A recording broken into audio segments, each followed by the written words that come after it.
Start करते हैं 7th की साइंस चैप्टर 9 सॉइल से। Soil is one of the most important natural resources. It supports the growth of plant by holding the roots firmly and supplying water and nutrient। देखो, soil जो है सबसे ज़्यादा important natural resource है। अब जो ये नेचुरल रिसोर्सेज होते हैं ये नेचर में पाई जाने वाली चीज़ें हैं जो हमारे लिए बहुत ज़रूरी है, जो हमारे इकोसिस्टम को या हमारी लाइफ को चलाने के लिए इम्पॉर्टेंट है। तो उसने यही बोला कि सॉइल एक बहुत ही इम्पॉर्टेंट नेचुरल रिसोर्स है। ये ग्रोथ ऑफ प्लांट यानी प्लांट की ग्रोथ को सपोर्ट करता है ताकि वो बढ़ते रहें, और फर्मली जो रूट्स होती हैं ना उनको बहुत अच्छे से पकड़ के रखता है, और बाद में क्या करता है, वाटर और न्यूट्रिएंट सप्लाई करने में हेल्प करता है। It is the home for many organisms. ये बहुत सारे ऑर्गेनिजम्स का घर भी है। ठीक है। Soil is essential for agriculture. Agriculture provide food, clothing and shelter for all. अब बहुत सारे ऑर्गेनिज्म का घर है, मतलब कई छोटे छोटे जो ऑर्गेनिजम्स होते हैं, जीव जंतु होते हैं, छोटे छोटे माइक्रो ऑर्गेनिज्म या कीड़े मकोड़े, वो सॉइल में रहते हैं। और सॉइल एग्रीकल्चर के लिए बहुत ज़रूरी है, यानी खेती बाड़ी के लिए सबसे मेन चीज़ जो है वो सॉइल ही है। और इसी एग्रीकल्चर से खाना, क्लोथिंग और शेल्टर सबको मिलता है। Soil is this an inseparable part of our life. The earthy fragrance of soil after the first rain is always refreshing. आपने कभी देखा होगा कि जब पहली बारिश होती है हल्की हल्की सी खुशबू आती है मिट्टी की। तो उसने यही बोला है कि जो ये फ्रेगनेंस होती है ना सॉइल की, वो बहुत ही रिफ्रेशिंग होती है। वो मतलब आप जब आप उसको हल्का सा भी आती है ना, खुद ही अच्छा लगता है कि कितनी अच्छी स्मेल आ रही है। कुछ लोगों को पसंद भी बहुत होती है ये। Now, soil teeming with life. One day during the rainy season, Paheli and Bujo observed an earthworm coming out of the soil. Paheli wondered whether there were other organisms also in the soil. Let us find out. अब जो बूजो और पहेली हैं, एक दिन उन्होंने देखा कि मिट्टी में से अर्थवॉर्म आ रहा है। तो उन्होंने ये सोचा कि क्या और भी ऑर्गेनिजम्स हैं जो सॉइल में प्रेजेंट हैं। तो उसके बाद लिखा है, अब एक एक्टिविटी है कि कुछ सॉइल सैंपल लो, उसके बाद ऑब्जर्व करो कि आपको क्या क्या चीज़ें देखने को मिलती हैं। अपने दोस्तों के साथ जो भी आप ऑब्जर्व करते हो, देखते हो, समझते हो, वो डिस्कस करो। और उसने क्या बोला कि जो सॉइल सैंपल आपने लिया है और जो आपके फ्रेंड्स ने लिया है, क्या वो सेम है। Boojho and Paheli have use soil in many ways. They enjoy playing with it. It is a great fun indeed. Make a list of the uses of soil. मतलब पहेली और बूजो ने बहुत सारे मतलब चीज़ें करी हैं सॉइल के साथ, बहुत अच्छे से उन्होंने खेला भी है उसमें। तो उसके बाद एक चीज़ लिखी है कि आप देखिए कि जो सॉइल है उसके यूजेस क्या क्या हो सकते हैं, हमारे किस किस काम आती है। ठीक है।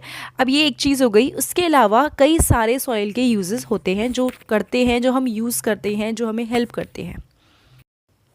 I wonder why I found some pieces of plastic articles and polythene bags in the soil sample collected from the roadside and the garden. अब जो पहेली है वो सोच रही है कि जब मुझे मिट्टी का सैंपल मैंने कलेक्ट किया तो उसमें मुझे कई सारे प्लास्टिक के टुकड़े या पॉलीथीन के टुकड़े मिले। ऐसा क्यों है? क्या वो सॉइल में शुरू से ही होते हैं? नहीं, वो सॉइल में हमेशा से, मिट्टी में शुरू से नहीं होते हैं। वो जब हम पोल्यूशन करते हैं या हम कोई चीज़ फेंक देते हैं तो वो जाके मिट्टी में मिल जाता है। और आपको पता ही होगा कि प्लास्टिक बहुत टाइम लेती है डिकम्पोज होने में, मतलब वो एकदम से ख़त्म नहीं होती, उसको बहुत साल लगते हैं और शायद वो होती भी नहीं है। ठीक है। तो ये था उसके बारे में। उसके बाद एक नीचे एक छोटा सा पैराग्राफ है। Polythene bags and plastic pollute the soil. They also kill the organism living in the soil. That is why there is a demand to ban the polythene bags and plastic. Other substances which pollute the soils are number of waste product, chemical and pesticide. मतलब कि जो ये polythene bags होते हैं या plastic होती है ना, ये सॉइल को पोल्यूट करती है, ख़राब करती है, गंदा करती है। ये जो ऑर्गेनिज्म सॉइल के अंदर रह रहे होते हैं उनको भी मारती है। यही रीज़न है कि यहाँ पे क्या है, पॉलीथीन पे बैन है कि पॉलीथीन यूज़ नहीं करनी चाहिए। क्योंकि क्या होता है, जितने भी मिट्टी है, नेचुरल रिसोर्स हैं, कई इनफैक्ट सिर्फ सॉइल नहीं बाकी को भी ये ख़राब करती है। उसके अलावा ये बहुत सारे लिविंग ऑर्गेनिज्म हैं जिनको मार देती है इनडायरेक्टली। ठीक है। आपने न्यूज़ भी सुनी होगी, कई बार कई फिशेज़ इस प्लास्टिक को खा लेती हैं या गाय इस प्लास्टिक को खा लेती है तो वो मर जाती है। अब और जो चीज़ें सॉइल को ख़राब करती हैं जैसे कि केमिकल्स हो गए, पेस्टिसाइड्स क्या होते हैं, जो पेड़ों पे डालते हैं ताकि कोई भी कीड़ा उन पे ना लगे या उनके पे जो कीड़े हैं जो लग सकते हैं वो मर जाएं। Waste product and chemicals should be treated before they are released into the soil. The use of pesticide should be minimise. जो भी वेस्ट चीज़ें निकलती हैं, केमिकल निकलता है, जो भी ट्रीटेड मतलब क्या होता है कि उसको आप रिलीज़ करने से पहले ट्रीट करो, उसको ऐसे ही मत छोड़ो सॉइल के अंदर, उसको पहले देखो कि वो सही हो और उसको साफ़ बना के छोड़ा जाए तो बहुत बेटर है, वरना प्रॉब्लम कर सकता है। और जितना कम हम पेस्टिसाइड्स को यूज़ करें उतना अच्छा है सॉइल के लिए। Now soil profile. सॉइल के अंदर ना बहुत सारी लेयर्स होती हैं। ऐसा नहीं है कि सॉइल हमें दिख रही है मिट्टी है तो बस ये मिट्टी है, अरे उसके अंदर बहुत सारी लेयर्स भी होती हैं। Soil is composed of distinct layer, मतलब उसके अंदर अलग अलग लेयर्स हैं। और अब हम एक एक्टिविटी देखेंगे जिससे हमें पता चलेगा कि ये लेयर्स किस तरह से अरेंज होती हैं। इस एक्टिविटी के according take a little soil, break the clumps into your hand to powder it. Now take a glass tumbler 3/4 filled with water and then add a handful of soil to it. Stir it well with a stick to dissolve the soil. Now let it stand undisturbed for some time. Afterward observe it and answer the following question.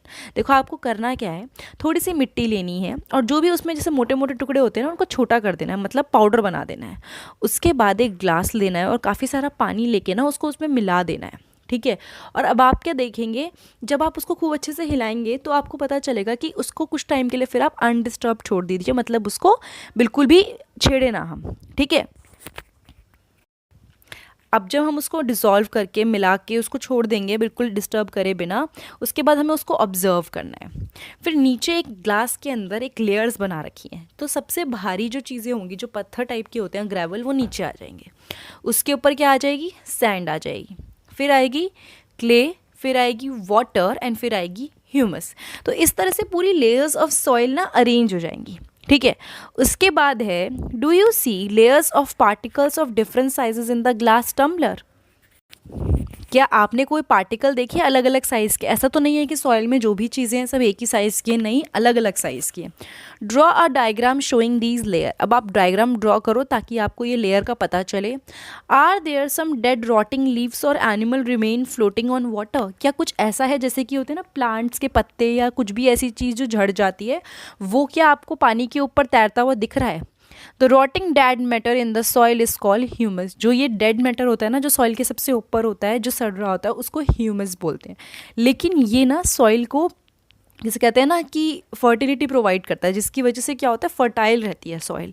तो जो अगर एक line में इसको underline कर लीजिए कि जो डेड मैटर है, जो रॉटिंग, जो ख़राब सा हो रहा है सॉइल के अंदर, उसको क्या बोलते हैं, ह्यूमस बोलते हैं, ठीक है।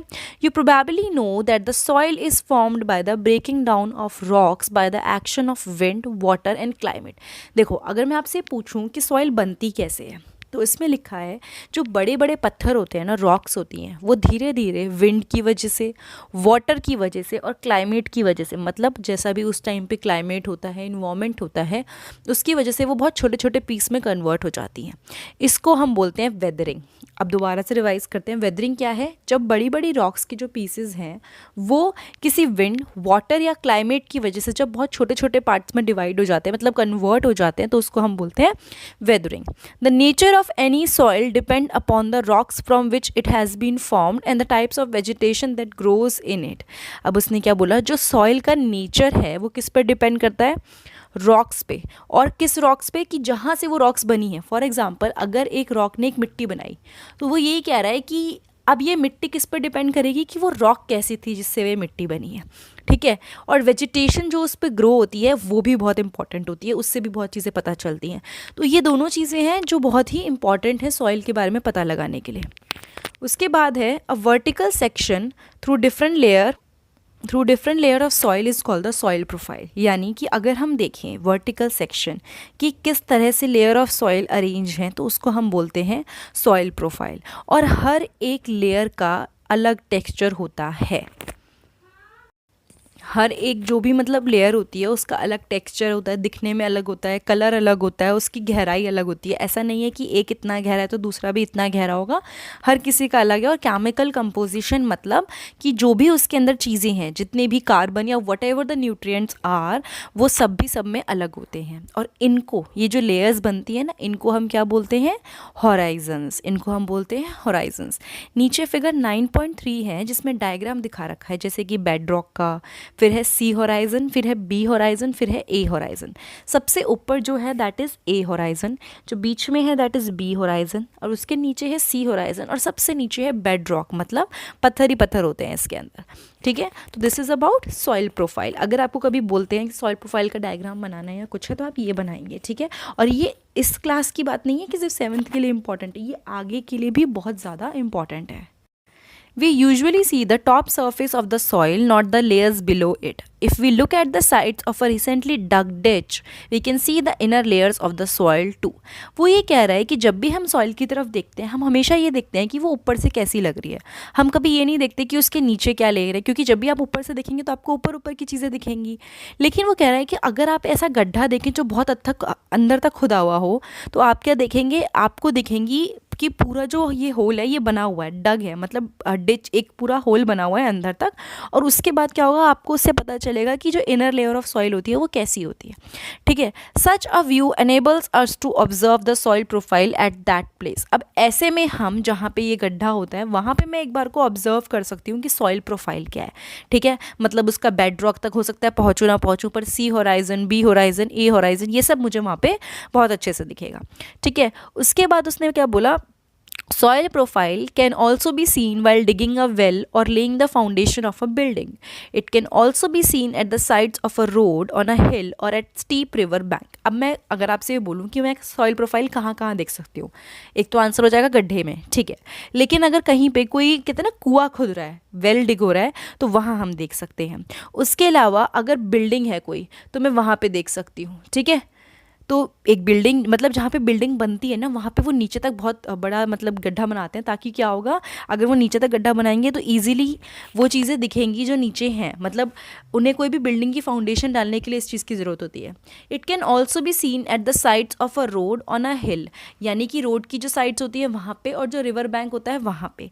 यहाँ पे हर जगह पे हमें सॉइल प्रोफाइल अच्छे से दिख सकती है, जहाँ पे मतलब डीप तक हो। उसके बाद है the uppermost horizon is generally dark in colour as it is rich in humus and mineral.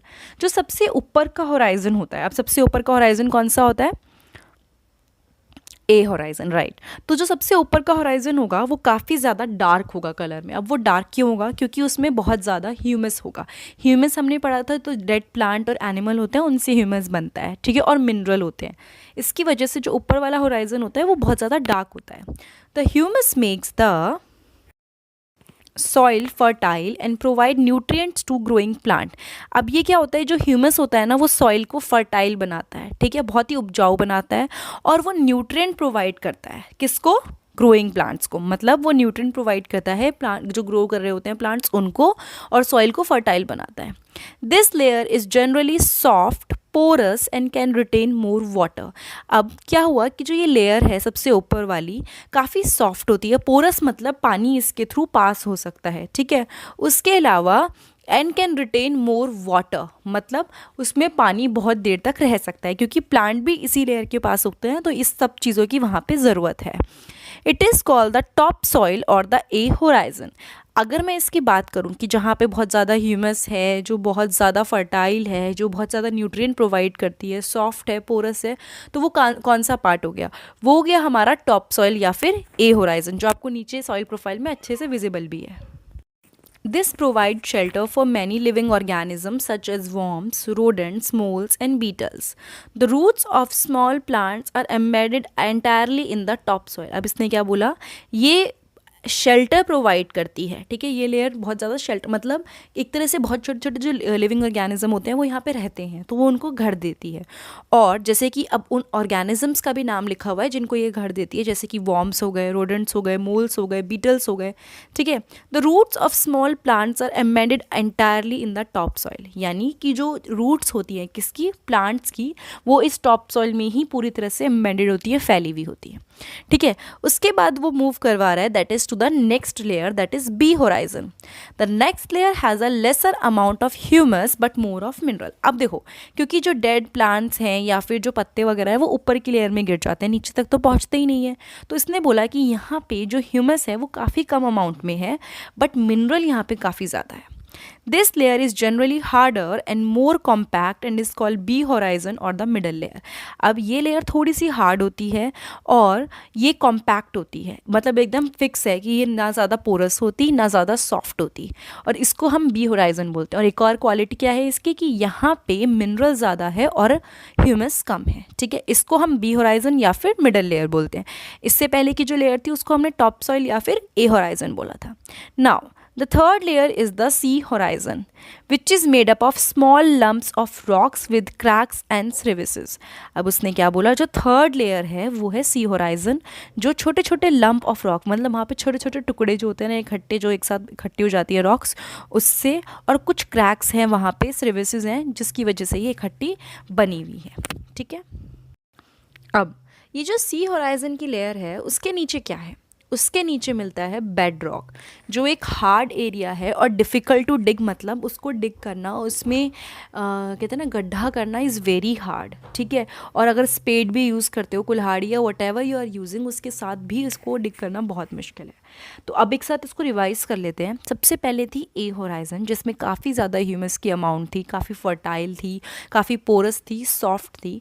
Then हमने पढ़ा बी होराइजन, जिसमें ह्यूमस कम है बट मिनरल ज़्यादा है। उसके बाद है सी होराइजन जो थर्ड लेयर है। उसके बाद है आपकी बेड रॉक, जिसको डिग करना बहुत ही मुश्किल है। Now we will move on to the soil types, ठीक है। As you know, weathering of rocks produce small particles of various materials. These include sand and clay. जब हमारी रॉक्स की वेदरिंग होती है, यानी वो छोटे छोटे टुकड़ों में कन्वर्ट होती है, तो अलग अलग साइज़ के पार्टिकल्स बनते हैं। कुछ उसमें से सैंड होते हैं, कुछ उसमें से क्ले होते हैं। The relative amount of sand and clay depend upon the rock from which the particle were formed. अब कितना सैंड होगा और कितना क्ले होगा वो डिपेंड करता है कि जो रॉक है वो कौन सी थी, ठीक है। That is the parent rock. Parent rock मतलब जिस रॉक से ये सैंड और क्ले आए हैं उसको हम पेरेंट रॉक बोलेंगे। The mixture of rock particles and humus is called the soil, यानी कि रॉक पार्टिकल का और ह्यूमस का जो मिक्सचर होता है उसको हम क्या बोलते हैं, सॉइल बोलते हैं। Living organism such as bacteria, plant roots and earthworm are also important part of any soil. कोई भी लिविंग ऑर्गेनिज्म हो गया, चाहे वो छोटा सा बैक्टीरिया हुआ, चाहे प्लांट रूट्स हुई, चाहे अर्थवर्म हुए, ये सारे के सारे सॉइल के इम्पॉर्टेंट पार्ट हैं, ठीक है। ऐसा नहीं है कि सॉइल सिर्फ एक सॉइल ही है, उस सॉइल के साथ हम बाकी की चीज़ों को भी कंसिडर करते हैं। तो ये था अबाउट कि क्या क्या चीज़ें हैं, सॉइल है। The soil is classified on the basis of the proportion of particles of various sizes. अब soil को हम classify करते हैं किसके basis पे, particle के proportion पे। जैसे कि मतलब if soil contain greater proportion of big particle, थोड़े बड़े particle ज़्यादा हैं soil के अंदर, तो मैं उस soil को बोल देती हूँ sandy soil। sandy soil आपको कहाँ मिलेगी, आप देखोगे जो desert वाला area होता है वहाँ पे sandy soil, बीच के पास sandy soil देखने को मिलती है, ठीक है। अगर प्रोपोर्शन ऑफ फाइन पार्टिकल, जो बहुत छोटे छोटे पार्टिकल्स हैं, बहुत छोटे छोटे, वो बहुत ज़्यादा है तो हम उसको बोलते हैं क्लेई सॉइल, ठीक है। और अगर if the amount of large and fine particle is about the same, मतलब लार्ज पार्टिकल और फाइन पार्टिकल दोनों सेम सेम हैं, तो उस सॉइल को हम बोलते हैं loamy soil. Thus the soil can be classified as sandy, clayey and loamy. तो मैं सॉइल को किस तरह से डिवाइड कर सकती हूँ, तीन चीज़ों में डिवाइड कर सकती हूँ, Sandy soil, clayey soil and loamy soil, ठीक है।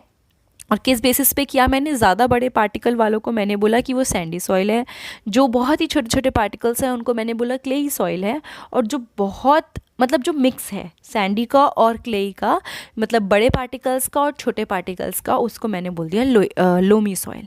ठीक है।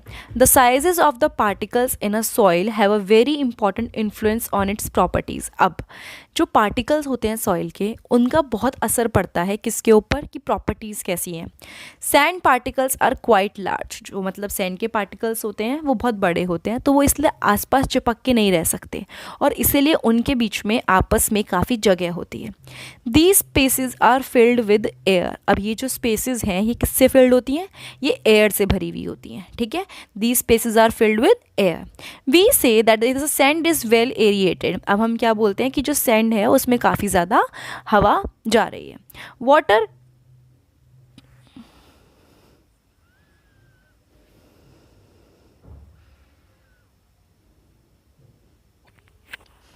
उसके बाद उसने बोला कि water can drain quickly through the, देखो जब पार्टिकल के बीच में स्पेस ज़्यादा है, जब उसके आसपास पानी आराम से निकल सकता है, मतलब वो रुकेगा नहीं, वो ठहरेगा नहीं, वो बहुत आराम से निकल जाएगा। इसलिए सैंडी सॉइल्स जो होती है ना वो बहुत हल्की होती हैं, वेल एरेटेड, मतलब उसमें हवा भी बहुत होती है और वो ड्राई रहती हैं। क्यों? क्योंकि पानी उसमें बहुत देर तक नहीं टिकता। Clay particles being much smaller pack tightly together, क्योंकि क्ले पार्टिकल्स बहुत छोटे होते हैं, वो बहुत आराम से टाइटली पैक करते हैं एक दूसरे को, जिसकी वजह से क्या होता है, एयर के लिए थोड़ी सी जगह उसमें रह जाती है। ठीक है। सैंडी सॉइल में क्या होता है, पानी बहुत देर तक नहीं रुकता, लेकिन जो आपकी क्लेई होती है ना वो बहुत ज़्यादा चिपकी हुई मिट्टी होती है, तो उसमें पानी भी बहुत देर के लिए रुक जाता है। ठीक है। Water can be held in the tiny gaps between the particles of clay, so clay soils have little air.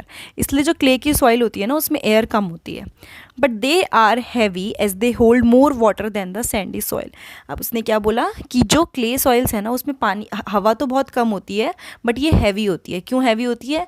sandy के comparison में ये इसलिए heavy होती है क्योंकि इसके अंदर पानी ज़्यादा होता है और sandy के अंदर क्या होता है, पानी रुकता नहीं है।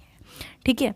उसके बाद है the best top soil for growing plant. अब देखो मैं प्लांट को ऐसी मिट्टी में भी ग्रो नहीं कर सकती जहाँ पे पानी रुक ही नहीं रहा और बहुत खाली जगह है, और मैं ऐसी में भी ग्रो नहीं कर सकती जहाँ सॉइल पार्टिकल्स बहुत चिपके हुए हैं। तो जो बेस्ट सॉइल बचती है जहाँ पे मैं प्लांट्स को ग्रो कर सकती हूँ, that is loamy soil.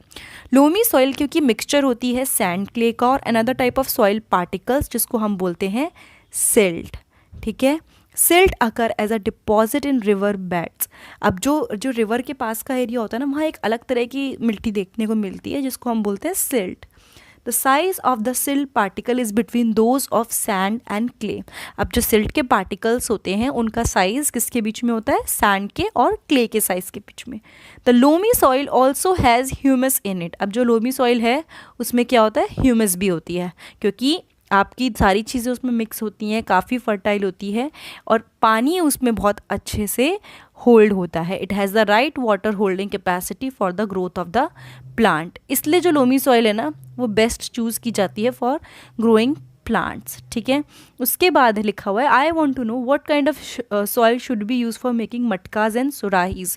Clay soil बहुत ज़्यादा आराम से यूज़ होती है क्योंकि चिपकते हैं तो पानी उसमें होल्ड करके रहे, सैंडी सॉइल से बन नहीं सकता, तो उसके लिए उसमें क्लेई सॉइल यूज़ होती है।